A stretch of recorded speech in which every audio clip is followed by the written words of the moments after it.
Yeah, Paul, it has. It's been a tough couple of days here recently. As you well know, a lot of the discussion is about opening school and opening school safely for the students around our state, and particularly in my instance around the city of Oxford. And masks seem to be the topic of discussion.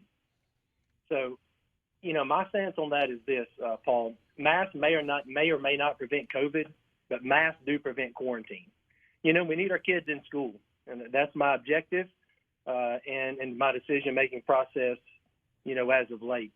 Quarantine's not only hard on our kids, Paul, it's hard on our families. Our kids and our families need that stability of having kids in school. And really that's based on, Paul, the guidance that we've gotten from the Department of Health that says in the classroom setting, if students are in masks, it really eliminates the need for quarantine. Mm-hmm. So that allows us to meet our objective of keeping kids in school and providing the best education we can. Well, but I don't mean to push back on this one, but do you have the science on that one? I mean, it's from the CDC. They have actual science on that shows that it does prevent the quarantine? Yeah, see, and that's been the topic of discussion, Paul. A lot of people are wanting to make the argument, in our case, about the effectiveness or ineffectiveness of masks. I would agree that debate is endless. There's lots of research on both sides of that argument. But again, that's not the crux of my decision. The guidance from the Department of Health just says if kids are in masks, then it eliminates the need for quarantine. And if we can eliminate the need for quarantine, mm-hmm. we can keep kids in school. The goal is to avoid full virtual learning at all costs. Paul, let me give you some numbers just from last year of our experiences in the Oxford School District that helped me make this decision.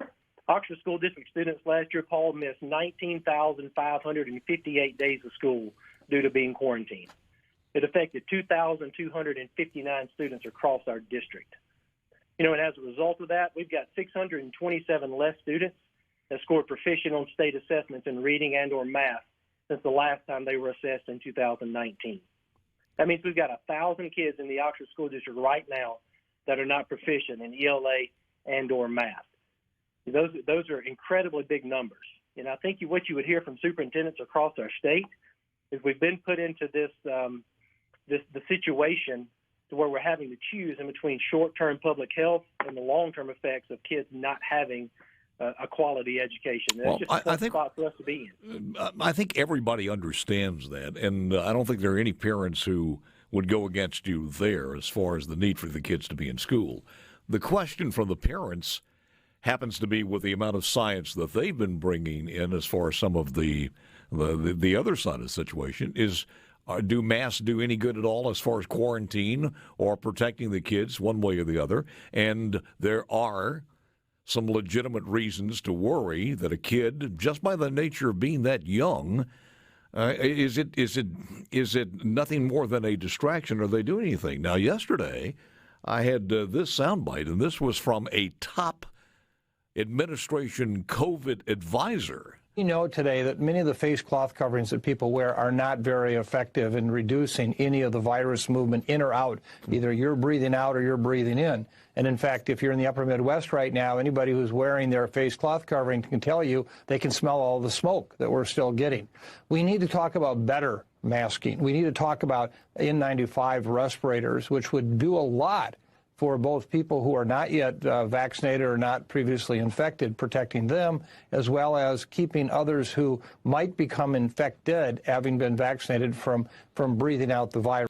My question there is, are the masks that are given out by the school, are they uniform, or does every child just have whatever mask the parent gives them?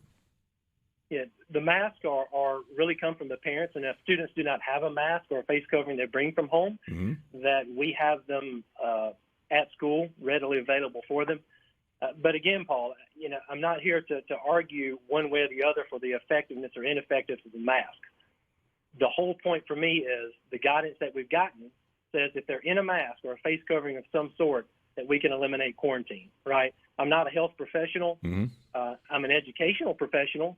And I do know that kids in school provides us the best opportunity to provide a quality education. All right, what has the board said to you, since the board voted 4-1 that says the mask should be optional, and you overrule the board? Is that That's what we hear. Is that what happened? Yeah, well, overruled may be a strong term there. I have in the return to learn policy, they did give me the authority to do that. Mm-hmm. But I started having conversations with the board president Friday afternoon, Friday evening, once I started getting the data from other districts being shut down. So it's not like they were in the dark on this situation. I talked to our board president Friday afternoon and also our secretary Friday afternoon, and they started communicating with other board members just about where I was based on the most up-to-date knowledge that I had. And then board members reached out if they had individual questions for me to answer, and then we moved forward. There was no board action that was needed simply because they had given me the authority, but I had certainly communicated with all of my board members prior to sending out the communication.